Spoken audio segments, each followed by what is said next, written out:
우리가 지난 시간에 사울 왕이 다윗을 죽이려고 라마 나옅까지 추격을 했던 것을 보았습니다. 하지만 하나님께서 신비한 방법으로 개입하셔 가지고 다윗을 보호하시는 것을 보았죠. 여호와의 영이 임하니까 사울 왕이 벌거벗고 수치스럽게 예언하는 이러한 장면까지 보았습니다. 이 정도 되면은 웬만한 사람 같으면은 아마 뉘우치고 변화가 되었을 것 같습니다만, 이 사울 왕이 굉장히 강팍한 그러한 상태였던 것을 알 수 있습니다. 물론 잠시는 좀 정신을 차리는 것 같이 보였지만 결국 그의 근본적인 생각은 바뀌지를 않습니다. 오늘 20장에 보시면은 최초로 사울 왕이 솔직한 자신의 마음을 고백을 하는 것을 볼 수 있습니다. 31절에 보면은 이세 아들이 땅에 사는 동안은 너는 요나단을 말해요. 내 나라가 든든히 서지 못하리라. 그런즉 이제 사람을 보내어 그를 내게로 끌어오라. 그는 죽어야 할 자이니라 한지라. 결국은 자신의 왕위 그 자리를 지키고자 급급해하는 이 사울 왕의 의도가 최초로 이렇게 공개가 되었습니다. 물론 이것은 확실한 사실이죠. 이미 자기가 불순종했기 때문에 사무엘 선지자로부터 이제 왕의 나라를 다른 사람에게 하나님께서 넘기실 것이다 이렇게 말씀하신 예언이 있기 때문에 그것에 따라 이 사울 왕이 더 자기 자리에 대해서 연연하고 그것을 지키려 하면서 두려워하면서 이렇게 지냈던 것을 봅니다. 심지어 악한 영이 임해서 정신병도 앓으면서 그랬었죠. 그럼에도 불구하고 그가 다윗을 거듭해서 죽이려고 했던 그 이유는 자기 힘으로 한번 하나님을 꺾어보고자 하는 교만한 마음도 볼 수가 있는 것입니다. 굉장히 인본주의적인 생각이죠. 자기가 다윗만 죽이면 하나님의 뜻이 변개되겠지? 이건 말이 안 되는 것이죠. 사실 사울 왕은 그가 처음에는 얼마나 겸손했습니까? 자기의 종의 말도 귀 기울일 정도였고요. 또 아버지 심부름도 잘 하던 이러한 모습이었습니다. 그런데 왕이 되고 정말 사람들의 추앙을 받게 되고 그러면서 점점 교만해지고 변질이 되었던 것입니다.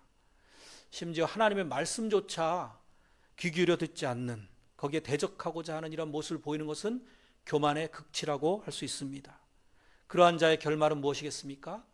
당연히 패망일 뿐이죠. 잠언 29장 1절에 말씀합니다. 자주 책망을 받으면서도 목이 곧은 사람은 갑자기 패망을 당하고 피하지 못하리라. 그러므로 우리 성도 여러분은 하나님 앞에 자기를 살펴보시고 겸손하게 마음을 낮추시기를 바랍니다. 그리고 누구에겐가 하나님의 말씀을 듣게 되면은 또 자기의 특별히 잘못한 부분을 말씀에 입각해서 책망을 할 때에 즉시 회개하시고 자기 생각을 앞세우지 마시기를 바랍니다. 하나님은 겸손한 자에게 은혜를 베푸시는 분이신 줄 믿으시기를 바랍니다. 잠언 3장 34절에 말씀하죠. 진실로 그는 거만한 자를 비웃으시며 겸손한 자에게 은혜를 베푸시나니.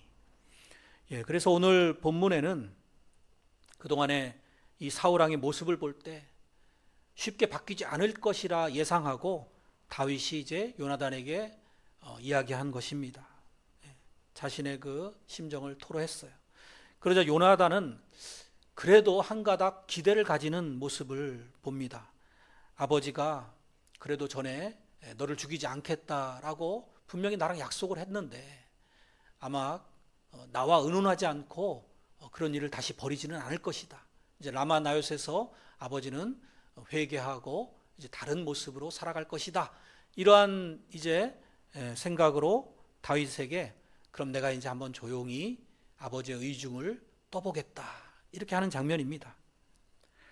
사실 요나단은 아버지처럼 다윗을 적수로 둘 수 있는 위치에 있었습니다. 왕자잖아요. 그러니까 왕의 자리에 오를 수 있는 1순위였죠. 만약에 다윗이 왕이 되게 되면 자기는 어쩌면 멸망당할 수도 있는 이러한 자리에 있었음에도 불구하고 다윗의 편을 들고 있습니다. 또 우리가 피는 물보다 진하다라는 말도 있지 않습니까? 예, 다윗과 아버지 사이에서 사실은 아버지의 편을 들어야 효도하는 자식 아니겠습니까? 그런데도 성경은 이 효도에 대해서 우리가 일반적으로 세상에서 말하는 효도와는 좀 다른 기준을 가지고 있습니다. 물론 성경에도 명시해 놓았듯이 십계명에 부모에게 효도하라는 것은 하나님의 뜻입니다. 하지만 성경은 부모의 말이라고 해서 무조건 듣는 것만이 효도는 아니다라고 이야기하고 있는 것입니다. 그렇다면 무엇이 우리가 일반적으로 알고 있는 세상적인 효와 성경적인 효가 다른 것일까요? 요나단의 이 행적을 살펴보면 그는 결코 아버지의 말을 함부로 거역하는 패역한 자식은 아니었습니다. 그는 아버지가 명했던 금식령을 알지 못해가지고 꿀을 찍어 먹었다가 나중에 알게 되니까 자신의 잘못을 인정하고 죽기도 마다하지 않을 정도로 아버지의 권위를 인정하는 참으로 훌륭한 효도의 사람이었습니다. 또 사울왕이 이제 나중에 죽게 되는 그 길보아산 전투에서도 아버지인 사울을 따라서 정말 끝까지 함께 죽음을 맞이했을 정도로 아버지에 대한 깊은 애정도 가지고 있었던 사람입니다. 그러니까 여기서 요나단이 단순히 아버지가 아니라 다윗의 편을 들었던 것은 아니라는 것이죠. 기준이 하나님께 있었다는 것이죠. 에베소서 6장 1절에 보면 자녀들아 주 안에서 너희 부모에게 순종하라 이것이 옳으니라고 말씀하잖아요. 여기에 분명히 주 안에서라는 단서가 붙어 있다는 것을 주목해야 됩니다. 우리가 순종을 하되 하나님을 경외하는 믿음 안에서 해야 된다는 것입니다. 부모에게 순종한다고 해서 믿음의 길에서 떠나게 된다면 그건 참된 의미의 효가 아닌 것입니다. 때로는 부모의 말을 듣는 것이 명백하게 믿음의 길에서 어긋나는 경우가 있습니다. 예를 들면 부모님이 주일에는 교회 가지 말고 학원에 가서 공부해라 이렇게 한다 그러면은 이것은 하나님을 믿는 이 믿음의 길에서 벗어나게 만드는 명령이기 때문에 상충이 되는 것이죠. 요나단이 아버지 사울의 명령을 따르지 않은 것은 사실은 아버지 사울이 무죄한 피를 흘림으로써 하나님의 뜻에 어긋나는 행동을 하지 않도록 자신이 적극적으로 막으려는 노력이기도 했습니다. 또한 자신이 하나님을 두고 맹세했던 다윗과의 그 언약이 있지 않습니까? 그것을 깨트리는 것은 곧 하나님께 대한 믿음도 저버리는 행동이 되기 때문에 아버지의 말에 순종하지 않았던 것입니다. 그러므로 우리가 부모님의 명령을 따르는 것과 하나님의 말씀을 따르는 것 사이에서 갈등이 일어난다면 그때는 먼저 믿음을 생각하시기 바랍니다. 하나님의 말씀에 따라서 행동하시기를 바랍니다. 진정한 효도는 그러니까 주 안에서, 믿음 안에서 하는 것입니다. 예수님도 이 원리를 이렇게 표현하셨습니다. 마태복음 10장 37절에 아버지나 어머니를 나보다 더 사랑하는 자는 내게 합당하지 아니하고 아들이나 딸을 나보다 더 사랑하는 자도 내게 합당하지 아니하며. 요나단이 아버지 사울왕을 따르지 않고 하나님을 따라서 의로운 길을 선택한 것은 이 원칙을 지키는 용감한 행동이었다고 볼 수 있습니다. 그러다 보니까 희생도 따랐습니다. 오늘 20장 33절에 보면은 사울이 요나단에게 단창을 던져 죽이려 한지라 요나단이 그의 아버지가 다윗을 죽이기로 결심한 줄 알고, 이러한 사울의 참 무지막지한 행동을 보게 됩니다. 그러니까 요나단이 다윗의 편을 든 것은 정말 목숨을 걸고 했던 사랑이었다라고 할 수 있습니다. 사울은 그래서 끝끝내 하나님께 불순종해서 불행한 최후를 맞이하게 됩니다. 그래도 이 아들 요나단이 부모를 공경하라는 이 계명을 정말 진정한 성경적인 의미에서 실천한 그런 자식이었다라는 것이 그래도 그나마 사울왕의 가문에서 한 줄기 소망이었다라고 평가할 수 있겠습니다. 오늘 본문 1절에 보면 다윗은 라마 나옅에서 도망을 했어요. 다윗은 지금 매우 심적으로 불안한 상태에 있는 것을 요나단과 하는 대화 속에서 우리가 발견할 수 있습니다. 3절 끝부분에는 이렇게 말합니다. 나와 죽음의 사이는 한 걸음뿐이니라.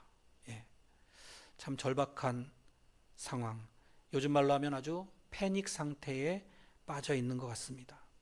신앙생활하면서 끊임없이 우리의 믿음의 실력이 오르락 내리락을 하죠. 지금 다윗의 상태는 굉장히 위축되어 있는 상태로 그가 지었던 시편 23편에 사망의 음침한 골짜기를 다니는 것 같은 그러한 참 암울한 상황이라고 할 수 있습니다. 그야말로 골리앗을 향해서 물맷돌을 던지면서 달려가던 그 믿음의 모습, 그 용기 있었던 용사의 모습과는 전혀 대조가 되는 아주 겁쟁이 같은 상황으로 지금 위축되어 있는 것을 보게 됩니다. 사실 다윗의 이 말은 참 진리라고 할 수 있습니다. 우리가 평소 살아가면서 우리의 삶의 자리와 죽음의 그 자리가 간격이 한 걸음뿐이다라고 살면 얼마나 바른 진리 아니겠습니까? 우리가 죽음의 길로 접어드는 것은 정말 한 걸음 차이다 하는 것입니다. 죽음이 갑자기 찾아오지 않습니까? 오늘 갑자기 심장마비로 죽을 수도 있고, 또 길을 걷다가 교통사고를 당할 수도 있고요. 제가 아는 분은 멀쩡히 버스 정류장에 서 있었는데 버스가 정류장 위로 올라와 가지고 교통사고를 당한 이런 경우도 있어요. 그러니까 버스 정류장 위에 서 있다고 안전한 것은 아니에요. 아무리 젊고 건강하다고 해도 우리에게 삶이 무조건 보장되어 있다고 단정할 수 없다라는 것입니다. 그래서 누가복음 12장에 부자에게 하신 아주 명언이 있죠. 누가복음 12장 20절에 하나님이 이르시되 어리석은 자여 오늘 밤에 내 영혼을 도로 찾으리니 그러면 내 준비한 것이 누구의 것이 되겠느냐 하셨으니. 그런데 영원히 살 수 없는데도 우리는 마치 영원히 살 것처럼 살아가는 것이 참 모순된 우리의 모습입니다. 자기 자신만은 죽음에서 예외인 것처럼 그렇게 살아가고 있는 것이 어리석은 우리의 모습이에요. 그렇게 50억씩이나 욕심을 부려가지고 수치를 당하고 있는지 평범한 서민들은 이해가 안 되는 일이죠. 좋은 일 많이 하고 베풀고 그렇게 사는 것이 안 되는 게 우리의 뿌리 깊은 원죄의 속성이라고 보여집니다. 만약에 우리가 죽음이 바로 한 걸음 앞에 있다라는 이 의식으로 살아간다면 어떨까요? 이 세상의 많은 문제들이 해결이 될 것입니다. 우리가 결국 이 땅을 떠나게 될 때 가지고 갈 수 없는데 그걸 모으려고 그렇게 욕심을 부려서야 되겠는가? 그것 때문에 남을 해쳐서야 되겠는가? 그러면서 나누는 것에도 더 인색하지 않을 수 있을 것입니다. 또 하나님 앞에 얼마나 겸손하겠습니까? 하나님이 우리를 데려가시면 오늘이라도 떠나야 될 인생이다 라는 걸 생각하면요, 얼마나 낮아지겠습니까? 저도 좋아하고 늘 묵상하는 말씀이 전도서 7장 2절입니다. 초상집에 가는 것이 잔치집에 가는 것보다 나으니 모든 사람의 끝이 이와 같이 됨이라. 산자는 이것을 그의 마음에 둘지어다. 다윗의 생애를 신약성경 사도행전에 보면은 이렇게 요약하기도 했어요. 사도행전 13장 36절에 다윗은 당시에 하나님의 뜻을 따라 섬기다가 잠들어 그 조상들과 함께 묻혀 썩음을 당하였으되. 우리 인생을 요약하면 결국은 태어나서 살다 죽었다라는 것입니다. 그런데 다윗의 인생을 요약하니까 거기에는 그래도 엑기스가 하나님의 뜻을 따라 섬기다가, 이게 그래도 한 줄 들어가 있어요. 참 복되다, 또 존경스럽다, 이런 생각이 듭니다. 여기에 잠들다라는 표현이 또 특이하죠. 성경은 죽음을 잠드는 것으로 표현합니다. 왜냐하면 우리가 자다가 깨어나듯이 부활할 것을 염두에 둔 단어입니다. 하나님을 잘 믿다가 다윗은 죽었는데요, 조상들처럼 땅에 묻히고 썩음을 당하였지만 나중에 부활할 것을 믿는다라는 다윗 생의 요약인 것입니다. 아무리 대단한 사람이라도 결국은 이렇게 다 죽게 된다는 사실 앞에 우리는 겸허해야 할 것입니다. 그래서 좀 더 현명하고 지혜로운 선택을 할 수 있는 저 여러분이 되시기를 축원드립니다. 이쯤에서 우리가 정말 늘 신실하신 하나님을 잊지 않고 살아가기로 한 번쯤 다짐을 했으면 좋겠어요. 다윗처럼 위기 상황이 왔을 때에도 인간적인 두려움은 찾아올 수 있지만 그때도 하나님을 놓지 않는 훈련을 평소에 해놔야 될 줄 믿습니다. 그래서 늘 하나님 앞에 온전하게 정말 사망의 음침한 골짜기로 다닐지라도 해를 두려워하지 않을 수 있는 그 믿음을 쌓아 놓아야 되는 것입니다. 그러기 위해서는 우리가 무엇을 훈련해야 되겠습니까? 우리 믿음의 사람들은 항상 말씀을 마음에 새겨두는 훈련이 가장 좋은 예방책입니다. 예를 들면 잠언 29장 25절에 보면 사람을 두려워하면 올무에 걸리게 되거니와 여호와를 의지하는 자는 안전하리라, 이런 말씀이 있어요. 그러니까 우리가 하나님을 두려워하지 않고 사람을 두려워하면, 지금 사실은 다윗의 모습을 보면 어찌 보면 사울 왕을 굉장히 두려워하고 있어요. 그런데 이 말씀이 만약에 떠오른다 그러면은 사람을 두려워하면 올무에 걸리지만 나는 여호와를 의지함으로 안전하다, 이러한 말씀이 떠오르면은 그가 그 낙심한 마음이 회복이 되어지겠죠. 그래서 여호와를 의지하는 자는 안전한 것이다, 이것을 새기면서 사람을 두려워하지 말아야겠다. 죄와 유혹에 넘어가는 것으로부터 내가 안전할 수 있다. 하나님을 믿을 때 어떤 영적이지 못한 잘못된 선택을 할 수 있는 그런 판단력에서부터 우리가 지혜를 얻어가지고 인간적인 어떤 수단이 아니라 하나님의 뜻대로 가기 때문에 바른 선택을 할 수 있다라는 이러한 말씀의 되새김질, 이런 묵상 훈련이 평소에 되어 있다라고 하면은 위기의 때에 이것이 생각이 나는 것입니다. 요셉이 그랬죠. 요셉이 보면은 7년간의 이제 풍성한 수확기에 그 곡식들을 잘 창고에 저장을 해놨죠. 그리고 나서 이제 7년간의 흉년이 들었을 때 그것을 가지고 그 위기의 때를 이겨내고 또 많은 이들을 구원합니다. 자기 가족들도 구원하죠. 이 원리가 바로 우리가 평소에 말씀을 잘 마음에 쌓아놨다가 위기 때 찾아 먹을 수 있는 원리라고 볼 수 있습니다. 이번 한 주간 우리가 고난 주간을 잘 통과하려면은 매일매일 말씀의 양식을 잘 섭취하시고 그것을 우리 마음에 잘 새겨 놓으시기를 축원드립니다. 기근이 닥쳤을 때 대비하는 것은 늦는 것이에요. 근데 많은 사람들이 실제로는 이렇게 살아갑니다. 막상 위기가 닥쳐야만 하나님을 찾고 그때 기도하고 부르짖고 눈물 흘리고 그럽니다. 이건 지혜롭지 못한 것입니다. 번영의 때, 풍성한 성공의 시대, 평화의 때에 하나님의 말씀에 투자하는 사람이 지혜로운 선택인 것입니다. 또 한 가지 이 기근의 때 위기 상황에서 필요한 것이 오늘 본문에 보니까 진정한 친구라는 것을 알 수 있습니다. 다윗이 여호와는 나의 목자시니 내가 부족함이 없으리로다, 이렇게 은혜 충만하고 성령 충만할 때는 고백했지만 실제 삶 속에 정말 사망의 골짜기를 통과하는 것 같은 암울한 현실이 닥치니까 거기에서 낙심하게 되었습니다. 그때에 그에게 오아시스 같은 그러한 사람이 바로 요나단이었던 것이에요. 그래서 우리가 이 다윗과 요나단에 대한 이 사무엘상을 살펴보면서 얻게 되는 유익 중에 하나가 하나님께서 이러한 위기의 때의 성도들을 어떻게 돌보시는가, 어떤 복으로 채워주시는가입니다. 여기서는 바로 돕는 손길을 붙여주시는 것이죠. 그러니까 우리에게 고난이 없다라는 것은 성경이 말하고 있지 않아요. 성경은 마치 뜬구름 잡는 것 같은, 정말 이 땅에서는 전혀 있을 수 없을 것 같은 그러한 이야기들이 쓰여진 게 아니라 우리의 현실을 너무나 잘 반영하고 있습니다. 찬양 가사에도 있죠. 내 인생 여정 끝내어 강 건너 언덕 이를 때 하늘문 향해 말하리 예수 인도하셨네. 거기 보면은 이런 가사가 또 나와요. 저 가시밭 인생길을 허덕이면서 갈 때 시험과 환난 많으나 예수 인도하셨네. 우리가 참 가시밭 같은 인생길을 걸어가는 것입니다.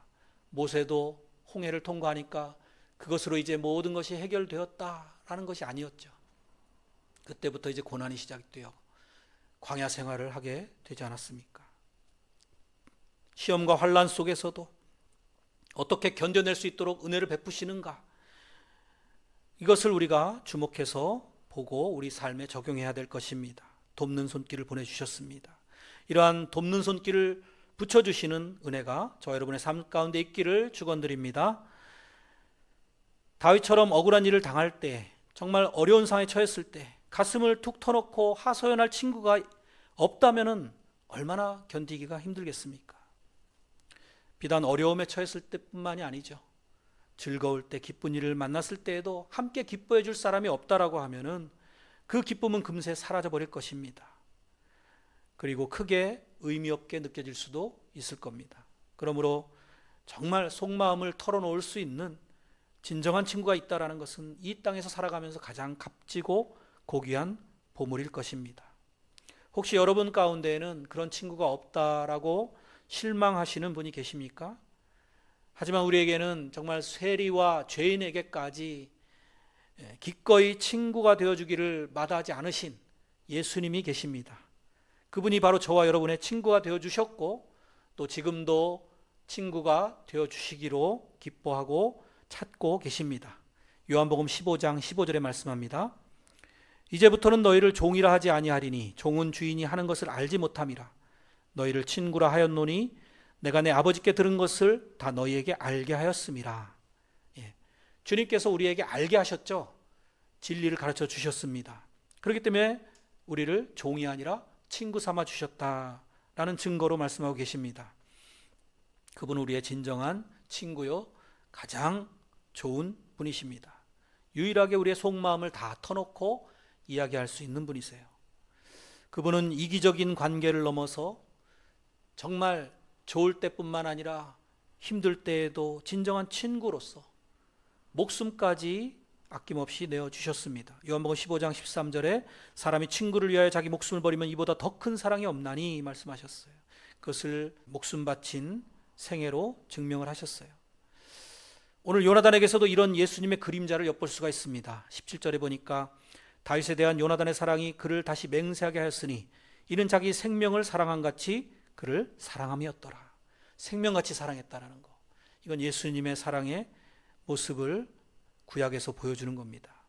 이렇게 구약에는 종종 예수님의 그림자가 나타납니다. 맹세, 언약 이런 것도 오늘 이제 본문에 나오는데요. 이건 상당히 신학적으로 중요한 예수님의 그림자요 상징이라고 할 수 있습니다. 성경 자체가 구약은 옛 언약이라고 하잖아요. 신약은 새 언약이죠. 하나님이 우리와 맺으신 언약. 그러므로 우리가 하나님의 말씀을 하나의 우리의 관계를 정립하고자 주신 언약의 말씀으로 이해할 때 많은 것들이 풀리게 됩니다. 언약의 속성은 서로 지키는 것이죠. 하나님이 우리와 굳이 그런 맹세를 하시고 언약을 맺으시고 굳이 그것을 지키고자 거기에 얽매이실 필요가 없는 분 아니십니까? 하지만 은혜로서 선물로서 우리 인간에게 이러한 언약의 말씀을 주시고 하나님이 우리와 당신의 운명을 묶으신 것입니다. 다윗이 나중에 요나단과의 언약을 신실하게 지켜내는 모습도 그래서 중요한 것이에요. 즉 요나단의 아들 무비보셋을 살려줍니다. 그리고 재산을 주고 자기와 함께 식사를 하는 은총을 베풀어주는 이러한 모습은 우리 성도들과 하나님과의 관계를 또 상징적으로 비유적으로 나타내 준다라고 볼 수 있습니다. 사무엘하 9장 6절에 보면 사울의 손자 요나단의 아들 무비보셋이 다윗에게 나와 그 앞에 엎드려 절하매 다윗이 이르되 무비보셋이여 하니 그가 이르기를 보소서 당신의 종이니이다. 다윗이 그에게 이르되 무서워하지 말라. 내가 반드시 내 아버지 요나단으로 말미암아 내게 은총을 베풀리라. 이것이 바로 약속을 지키겠다라는 것이죠. 내가 내 할아버지 사울의 모든 밭을 다 내게 도로 주겠고 또 너는 항상 내 상에서 떡을 먹을지니라 하니 종을 친구로 대우하시는 예수님의 모습을 이렇게 엿보게 되죠.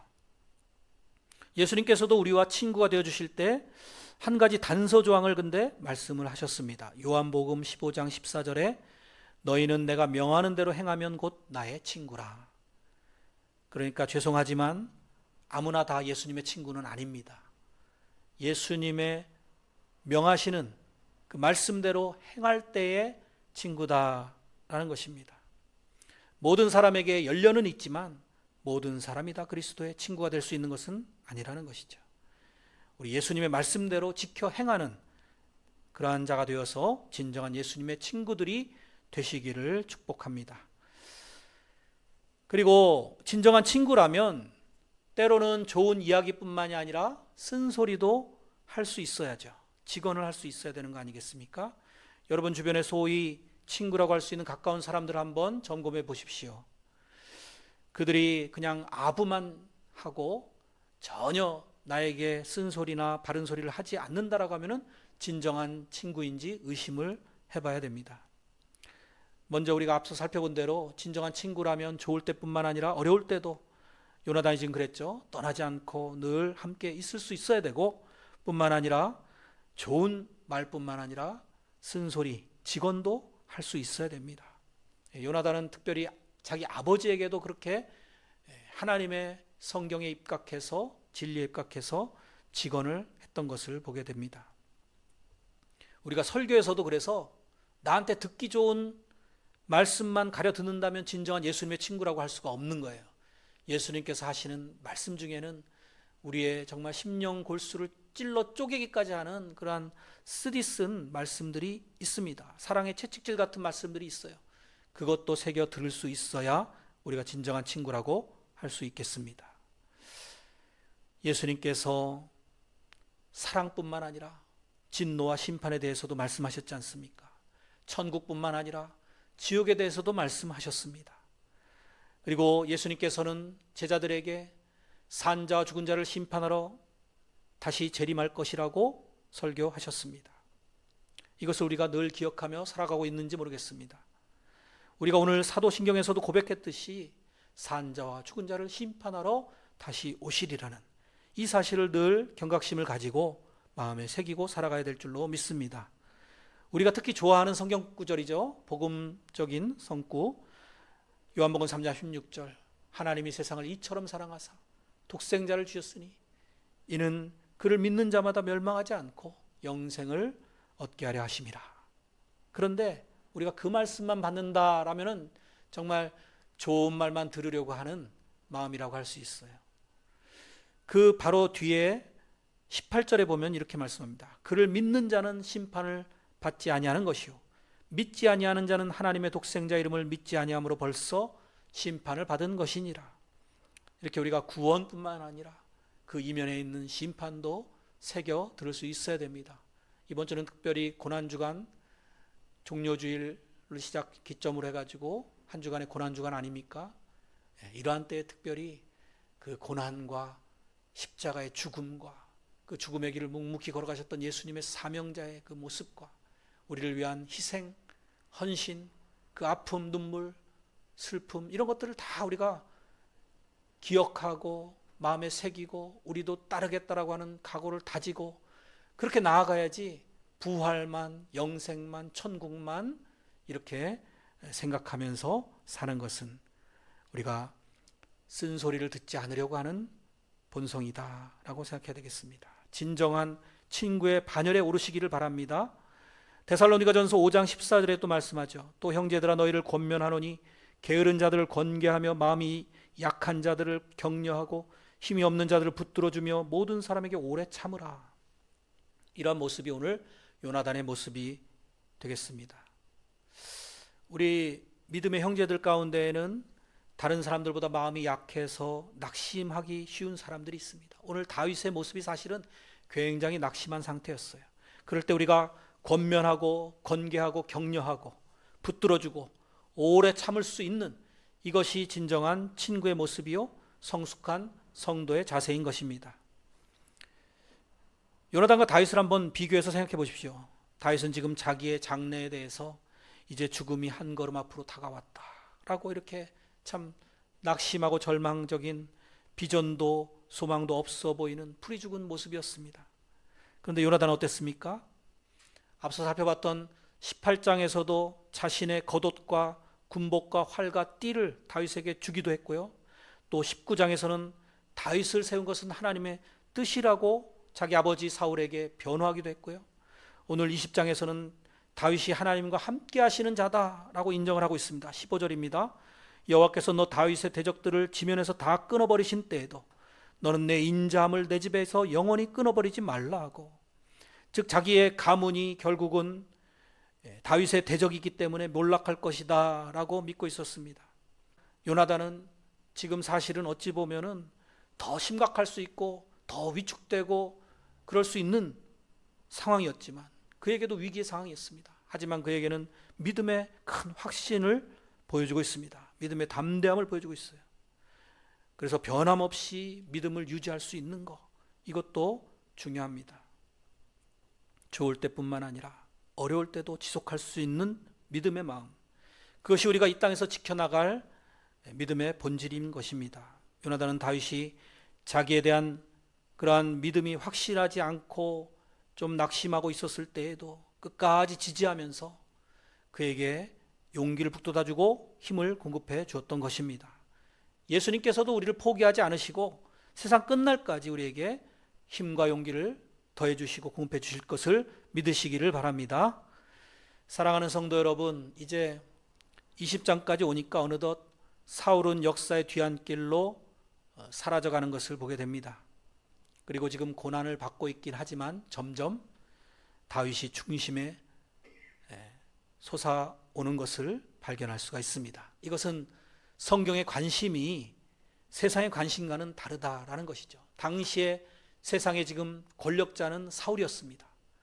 하지만 하나님은 그 중심을 보시고 다윗에게 주목하고 있다라는 것이죠.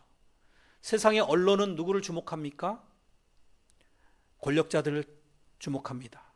그들의 동향에 관심을 집중하고 있습니다. 하지만 우리 하나님께서는 그것과 상관없이 항상 의인을 눈여겨보시고 찾으십니다. 그러므로 우리가 하나님의 관심을 받을 수 있는 의로운 자들이 되시기를 축복합니다.